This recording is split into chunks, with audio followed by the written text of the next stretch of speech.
ایک پینٹنگ کرنے والے شخص سے کے بارے میں شہرت ہو گئی. اس کا کمال یہ تھا, آپ اس سے کہتے کہ اے مصور, اے پینٹنگ کرنے والے, میرے گھر کے دروازے پر ایک پیڑ ہے, اس پیڑ کی تصویر تجھے بنانی ہے. تو وہ پوچھتا کہ پیڑ کی پتیاں کیسی ہیں, وہ پوچھتا اس کی شاخیں کیسی ہیں, وہ پوچھتا اس کا تنا کیسا ہے. لوگ جب اس سے بتاتے تو وہ ایک ہفتے کے اندر ہو بہو اس پیڑ کی تصویر بنا دیتا تھا. میری بات سمجھ گئے؟ اس سے کوئی کہتا کہ تم میرے محبوب کی تصویر بنواؤ, تو پوچھتا یہ تم ہمارے محبوب کے بارے میں جو تم سے سوال کرتا ہوں جواب دینا. پھر تصویر میرے اسکرین پر ابھر کر کے سامنے آئے گی. ایک لمبی لائن لگی ہوئی تھی, یہ تقریباً 11 یا 1200 سال پہلے کی داستان ہے. سنیں اور اپنے ماں باپ کی مغفرت کے لیے ذرا محبت سے کہہ دیں سبحان اللہ, اور زور سے بولے. ایک لمبی لائن لگی ہوئی ہے تصویر بنوانے والوں کی. انہی لائن میں ایک درویش کھڑا ہوا ہے. جب اس کا نمبر آیا اندر گیا. جب اندر گیا تو اس نے کیا دیکھا, وہ درویش اندر گیا تو وہ مصور پینٹنگ کرنے والا پینٹر بیٹھا ہوا تھا. اس نے کہا کہ آپ کون؟ کہا تصویر بنوانی ہے. کہا ٹیبل پر بیٹھ جاؤ. کہا کہ بیٹھ گیا. اس نے کہا یہ بتاؤ تصویر کس کی ہے؟ تو اس درویش نے کہا تصویر میرے محبوب کی ہے. تصویر میرے محبوب کی ہے. تو اس نے کہا ٹھیک ہے, میرے رجسٹر پہ بتاؤ کہ تمہارے محبوب کی زلفیں کیسی ہیں. تو اس درویش نے کہا لکھو میرے محبوب کی زلفوں کے سائے میں پوری کائنات رہتی ہے. آپ کو کچھ سمجھ میں آ رہا ہوگا. کہا یہ بتاؤ کہ تمہارے محبوب کی پیشانی کیسی ہے؟ وہ درویش کہتا ہے کہ میرے محبوب کی پیشانی اتنی چمکدار ہے جو دیکھتا کہتا لگتا ہے چاند اور سورج یہیں سے نکلا کرتے ہیں. کہتا اچھا یہ بتاؤ کہ تمہارے محبوب کے لب و رخسار کیسے تھے؟ وہ کہتا ہے کہ میرے محبوب کے لب و رخسار اتنے جاذب تھے, اتنے مقناطیسی طریقے کے تھے, جب یہ کوئی یتیم بچہ میرے محبوب کے چہرے کو دیکھتا تو کہتا اچھا ہوا میرا باپ مر گیا, باپ سے بہتر چہروں والا مل گیا ہے. یہ بتا تیرے محبوب کی انگلیاں کیسی ہیں؟ انگلیاں کیسی ہیں؟ وعلیکم السلام ورحمۃ اللہ. یہ بتا تیرے محبوب کی انگلیاں کیسی ہیں؟ تو وہ درویش کہتا ہے کہ میرے محبوب کی انگلیوں کے گھائیوں سے جب پانی نکلتا تھا تو 1400 حضور اس محبوب کے غلام اپنا پیٹ بھر لیا کرتے تھے. اتنا سنا تو مصور وہ قلندر وہ دنگ رہ گیا. وہ پینٹر گھر کے اندر گیا. اس نے کہا اے درویش ٹھہر جا, تو جو تصویر بنوانے کے لیے میرے پاس آیا ہے نا, ایسا لگ رہا ہے یہ تصویر میرے پاس پہلے سے موجود ہے. جس محبوب کی زلفوں کے بارے میں, اس کی سماعت کے پردے کے بارے میں, اس کی چشمان نور کے بارے میں, جبین لب و رخسار کے بارے میں تو نے مجھ سے باتیں کی ہے, لگ رہا ہے کہ اس کی تصویر میرے پاس پہلے سے موجود ہے. ٹھہر میں اسے لے کے آتا ہوں. جب وہ پینٹنگ کرنے والا مصور پینٹر گھر کے اندر گیا اور جب واپس آیا تو سر پہ قرآن رکھے ہوا تھا, اور قرآن ٹیبل پہ رکھ کے بولا عطر پاشی کی عطر اپنی انگلیوں میں اپنی ہتھیلی پہ چھڑکتا جاتا, اسے قرآن کے پاروں میں لگاتا جاتا اور روتا جاتا اور کہتا جاتا تو نے جس حبیب کی زلفوں کی بات کی ہے اس کا ذکر اسی قرآن میں ہے, تو نے جن آنکھوں کی بات کی ہے اس کا ذکر اسی قرآن میں ہے, جن لب و رخسار کی بات کی ہے اس کا ذکر اسی قرآن میں ہے. لگ رہا ہے تیرا اور میرا دونوں کا محبوب ایک ہے. یہ تو بتا درویش تیرا نام کیا ہے؟ وہ مچل کے بولا دنیا مجھی کو شیخ جنید بغدادی کے نام سے جانتی ہے. اللہ اکبر اللہ اکبر. ایسی حضور سے عشق کی قندیل روشن تھی ان کے دلوں میں کہ ان کی آنکھوں میں ہر وقت حضور کے جلوے بسے رہتے تھے. وہ بازاروں میں نکلتے تو حضور کو دیکھنے کے لیے, وہ اپنی زمین پر کھڑے ہوتے تو حضور کو دیکھنے کے لیے, اپنے گھروں میں داخل ہوتے تو حضور کی زیارت کے لیے, قرآن پڑھتے تو حضور کو دیکھنے کے لیے. کسی نے پوچھا کہ ہر وقت حضور کی باتیں کرتے ہیں, کہتے کہ یہ زبان حضور کی باتیں کرنے کے لیے ملی ہے. بولے تم ہر وقت حضور کو دیکھنا چاہتے ہو؟ تو رو کے بولے یہ آنکھیں حضور کو دیکھنے کے لیے ملی ہے, اس کا صحیح استعمال کرو. اتنی گندی یہ آنکھیں نہ کر لی جائیں کہ حضور نظر نہ آئیں, اور ان آنکھوں کے ڈھیلے ہماری قبر میں وہ بچھو اسے نکال کر کے اپنی غذا بنا لیں. میں نے بغداد شریف سے 700 کلومیٹر کے فاصلے پر ایک بزرگ کی مزار شریف پر حاضری دی ہے جن کا نام ہے جناب عتبہ بن غزوان. میں نے ان کے ہاں 3-4 مرتبہ حاضری دی ہے, تقریباً 3 مرتبہ. ان کا نام ہے عتبہ بن غزوان. یہ حضور کے غلام تھے.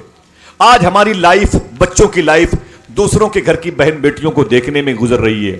مسلمانوں کے لڑکے غیر مسلموں کے محلے میں چلے جائیں تو شکایتیں چلی جاتی ہیں. میں کل جس عرس کی تقریب میں تھا وہاں پولیس کو بلانا پڑا مسلمانوں کی بدتمیزی کی وجہ سے. سمجھ رہے ہیں آپ؟ میں کیا بتاؤں آپ سے, بڑا درد ہے, کس سے کہوں. اس دل کو آگ لگ گئی گھر کے چراغ سے. سمجھ رہے ہیں, بڑا افسوس ہوتا ہے. دیکھیں عتبہ بن غزوان وہ صحابی رسول ہے جس نے اپنی زندگی میں حضور کو دیکھا ہے. ایک جنگ کے میدان میں تلوار لے کر کے حضور کے ساتھ لڑائی کر رہے تھے اور سامنے دشمن کا ایک فوجی تھا. اس کو دوڑایا تو وہ بھاگتا ہوا اپنے خیمے کے پاس گیا, اپنے تمبو قناز سے بنے ہوئے گھر کے پاس گیا.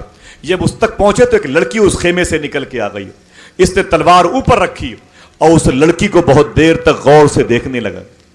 عتبہ بن غزوان بہت دیر تک اس لڑکی کو دیکھتے رہے. اچانک احساس ہوا یہ کام اسلامی اصول کے خلاف تھا, حضور کی تعلیم کے خلاف تھا, مجھے اس لڑکی کو اتنی غور سے نہیں دیکھنا چاہیے. اچانک عتبہ بن غزوان نے اپنی تلوار کو یوں گھمایا اور اس کے مونڈھے سے اپنی آنکھ کی اس ہڈی پہ اتنی زور سے مارا کہ آنکھ باہر نکل آئی. آنکھ زمین پر گر پڑی. اسے اپنے پیروں سے مسل دیا اور مسل کے بولے میں اس آنکھ کو اپنے ساتھ نہیں رکھنا چاہتا جو حضور کے علاوہ کوئی اور چہرہ پسند کر لے. سمجھ گئے میری باتوں کو؟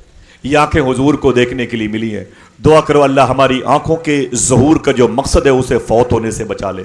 ہمارے بچوں کے دلوں میں حضور کا عشق پیدا ہو جائے, حضور کی محبت پیدا ہو جائے, حضور صلی اللہ تعالیٰ علیہ وسلم کی بارگاہ میں درود پڑھنے والی زبان اللہ عطا فرما دے. آمین کہہ دیں, دل سے بولیں آمین.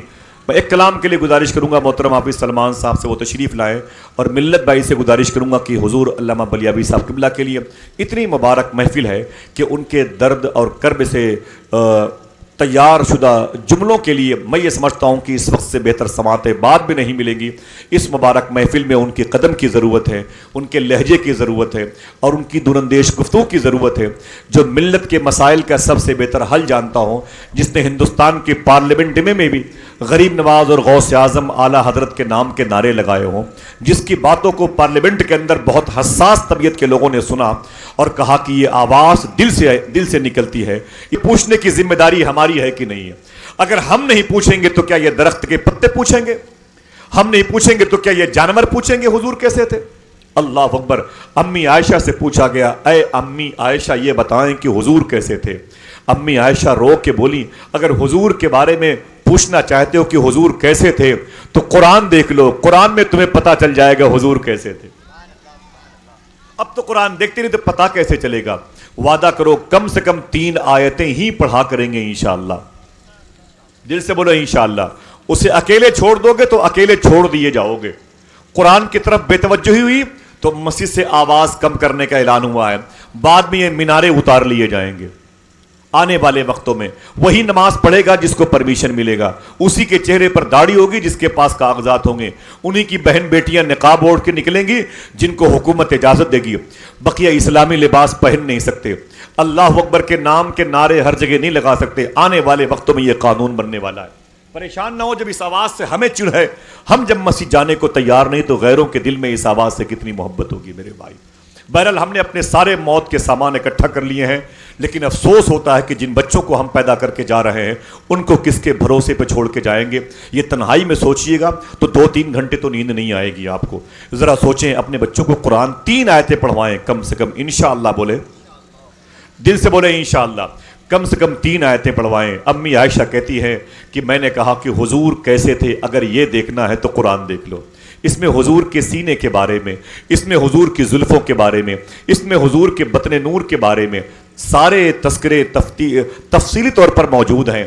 اب بات آپ کی سمجھ میں آ گئی, قرآن حضور جیسا ہے اور حضور قرآن جیسے ہیں. کیا کہا شاعر نے؟ جبیں کی ہر شکن کا مرتبہ فرمان جیسا تھا, بدن کی رحل پہ چہرہ کھلے قرآن جیسا تھا, نہ کرتی کیسے خوشبو سے وضو گلیاں مدینے کی, نبی گلدستہ تھے شہر نبی گلدان جیسا تھا. آئیے حضور کے بارے میں ایک بات کرتے ہیں.